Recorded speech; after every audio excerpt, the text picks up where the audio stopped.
Hey, Johnny Grube, allmantrain.com. This is off the other video I just did.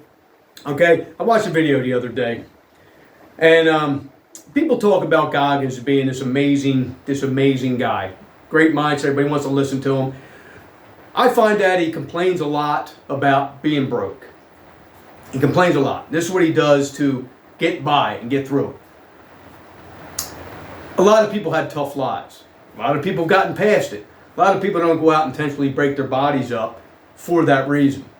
Now, I told about before, it took 3 times to get through Navy SEALs because he was constantly getting stress fractures. Just to get through Navy SEALs is amazing. Do it 3 times is incredible. Just to lose weight, I think he was trying to actually, I believe in the first book, Can't Hurt Me, he was talking about when he ran at, like, I think he was 260 pounds, 290 pounds, I'm not really sure. He was big. And he ran 24 hours straight, or he had to run 100 miles in under 24 hours to compete in this race. And he did it on broken fucking feet. That was impressive. That's probably the most impressive thing to that point. His Navy SEAL training, all that stuff, is him running at that heavy 100 miles in under 24 hours. That was impressive. I think as impressive as him is being that fire jumper where he jumps out and he's working in the fires 18, 20 fucking hours a day, whatever the fuck it is. That's impressive. Still, just not a David Goggins huge fan, okay? Love his mindset and things like that. But is a guy that seems to always be hurt, talks about shitting himself, stretches 4 hours a day. Normal people don't do that, can't do that. That's his job. His job is to go around talking and doing some runs. I don't know him to ever win these races. He just runs them, okay? Now, I watched this documentary called Just.One.Mile.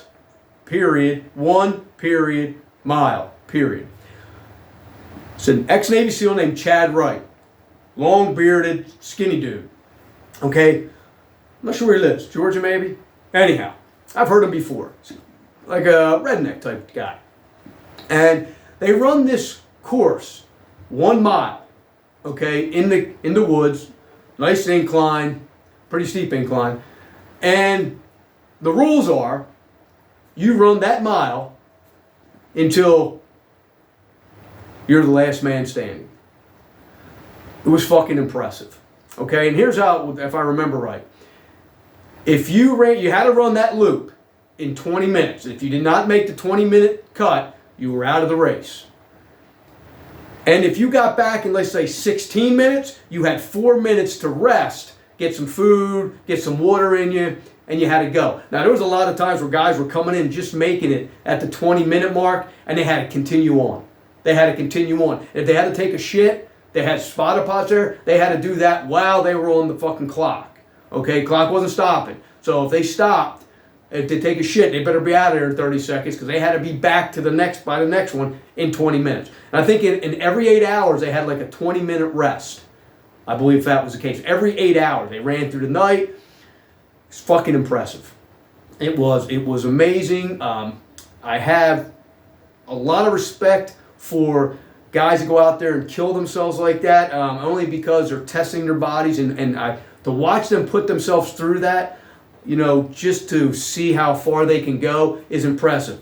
To do it every fucking, as much as you can, to destroy yourself, doesn't make a whole lot of sense to me. But anyhow, long story short, this Chad Wright won it last year, and he won it again this year. Okay, I believe, it's not me telling the end. I think if it's about him, you're going to know the end. But I think he ran it in 36 or 39 hours. Okay, it took him to go before the last man dropped, which is fucking impressive. And he did every one of those laps in 20 minutes. Okay, that's fucking impressive. And I forget but to watch these guys do this, and I mean, these guys were just, it was incredible.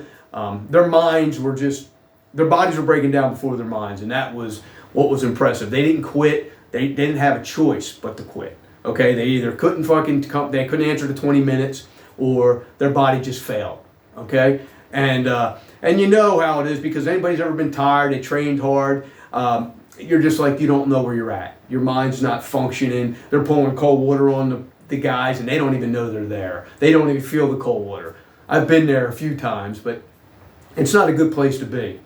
And it's just a great great mindset documentary. I don't believe you cannot be inspired by it by watching it. I would recommend people, if you care about mindset, toughness, and things like that, I don't know how you can watch that and not just be impressed by it. It was very, very good. Check it out, and you'll see. I'll be great, man. Maybe Goggins could enter it and go against Chad Wright, because I can tell you, Chad Wright, I think he could have ran another day or two. I mean, literally. I mean, he was that good. Okay, his body did not look like it was failing at all. When that was, I think, was the most impressive. He went that fucking far, and he didn't look like he was that fucking bad. I think he could have went a little bit longer. Matter of fact, the last guy to quit, he had to go and continue that one last loop. Even the other last guy couldn't go on. And watch it, listen to it. It's only a couple bucks, man, on Amazon Prime. That's where I watched it. And it's definitely something to watch later.